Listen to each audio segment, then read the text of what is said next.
The use of bodily fluids to create objection through taboos is used in various types of media. Social norms allow for the ejaculation of pure fluids, the waste fluids of the body, for example piss or puke, but as a transgression or distortion when pure fluids are shown to be violated in such an act, such as blood, milk or cum. These fluids are the givers of life, and although blood is the only that should not cross the border outside the body, semen leaves the body to create life, and milk is to nurture new life. Through the various opening clips, we have bodily fluids being used in taboo acts.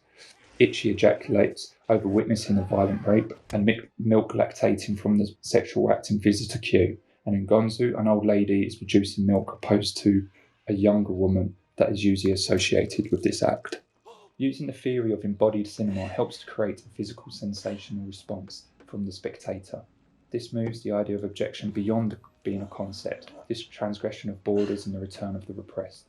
Julia Kristeva explains objection as the corporeal reality, the breakdown between I and the other. Furthermore, this feeds into religious discourse, fully extending to social and cultural schemas. Foucault studied into discourse and defines and expands our knowledge of social norms and taboos. He coined the term biopower, dominant system of control over one's body, creating their own oppression and participating habitual daily practices, self-regulation of hygiene, health and sexuality. In this scene from Antichrist, Lars von Trier subverts the male gaze as she violates the body of he and becomes the embodiment of the monstrous feminine. This is achieved through having binary opposites, having violence and sex merged, and resulting in the ejaculation of blood opposed to semen, which further subverts expectations. The visual scene will likely cause the viewing of objection in the viewer.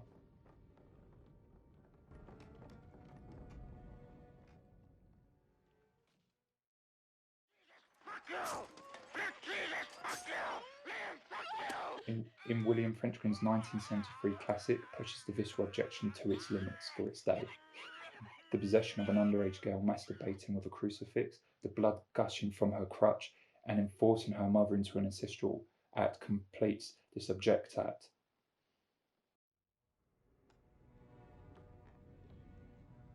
The following clips use urine to create objection in the viewer. Social norms in The Exorcist being in front of guests. Sailor is using a perverse sexual act, forcing one to engage in a perverse act, as well as voicing being watching another. The blocking of this scene has a religious statue in the foreground and there's two characters in the background committing the act. The slightly shaky camera suggests a POV and it's the viewer spying on the act in a voyeuristic scopophilia. What we can learn from this is through the different mediums shown in this AV essay is the violation of social norms through taboos, therefore creating objection in the viewer. Sneezed on braised endive, and as for the cream of mushroom soup, well, go ahead, tell him. You get the idea. Even the discussion of body fluids in the correct setting is enough to cause discomfort. A discussion of the character's period is enough to put someone off their food. Do you have trouble with your period? Listen, I'm going to be late for the Axelrod meeting. You'll be okay? In Wetlands, a dark comedy uses the settings of a filthy toilet and character purposely trying to give herself a yeast infection.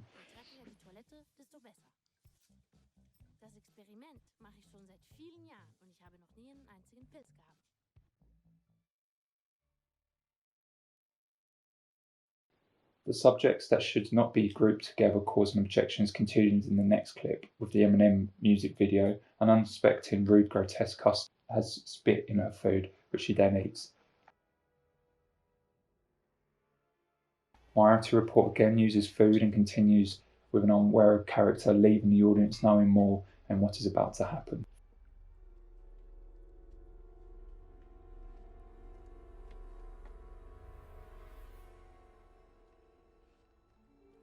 Finally, a performance artist uses the juxtaposition of calming classical music with the bright coloured milkshakes, which she vomits out in the act to create the art. This is an incredibly visceral experience for the spectator and that will have a strong cognitive response. If the aim is to create objection in the viewer through bodily fluids in a context of taboos, how successful are they and how can it be measured? It is a subjective response to the individual feeling each act. Does it cause unease to the view for the spectator? Does one relate the acts to one's own body and shudder at the thought of being violated in the same manner?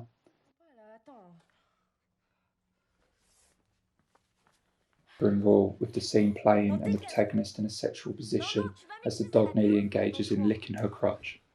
Then her sister's severed finger, destroying of the phallic symbol. Finally, she drinks the blood from her sister, further empowering her as she reaches her sexual desire and engaging in a cannibalistic act. This taboo is shown through the blood and the abject act of eating another's body part and the blood.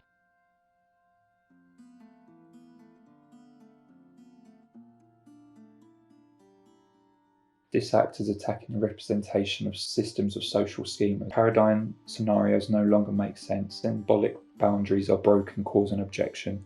The narrative within all these scenes is forcing unpleasant scenarios that would used to be associated with pleasure.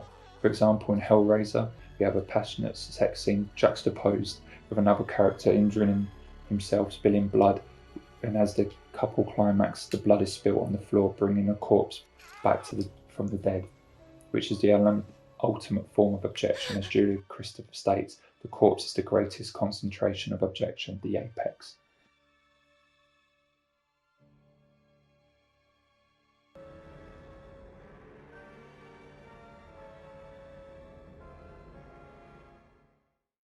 This leads to brain dead, which is an amalgamation of blood and the corpse, the food, religious symbols, the undead priest trying to engage in a sexual act with the nerve.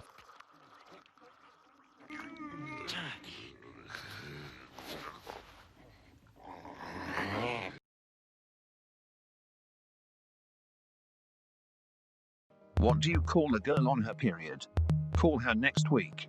Finally, to continue looking at the discourse, as the last clip is a band advert which involves menstruation. This is a social, political and cultural issue, with taxation being included on sanitary towels and tampons. The narrative of periods in Western culture is one of shame. This advert includes... Excuse me, what do you know about periods? What right do you have to talk for women? Yeah, fair, but I need to get back to this now. This explores Dana Brach in her essay of the shame metaphors. Overall, I feel these examples achieve using bodily fluids to create a reaction in the spectator, the motif of taboos to create object. Social norms and values are being tested and repressed sexual desires are being pushed to the surface, placing the spectator into an uncomfortable position.